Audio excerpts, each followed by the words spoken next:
सब भाई के दिल से नमस्ते प्रणाम। और आज वो खास वजह से लाई भाई ले हम चोरी करे के आदत हो गई बा, मगर ई कुल ना करे के चाहे। अपन मैटर गावा ना भाई, चोरा के कहिए ले चल नईखे में मिला त मांग ला, हमारा से फोन करते तारा के दे देती हम।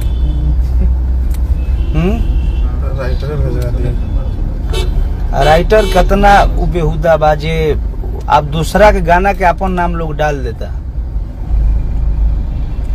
इरशाद बेदर्दी के गाना है और आर्या का संगीत है। यदि आप बहुत दिन पहले हम गौले रहनी। राइटर पहले तो जन्मीन रखल हो, पहला बात चोर राइटर मत रखो, चोर राइटर मत आप लोग रखिए। कृपया आप साथ जोड़ी है, किसी गाय का आप गाना मत गाइए।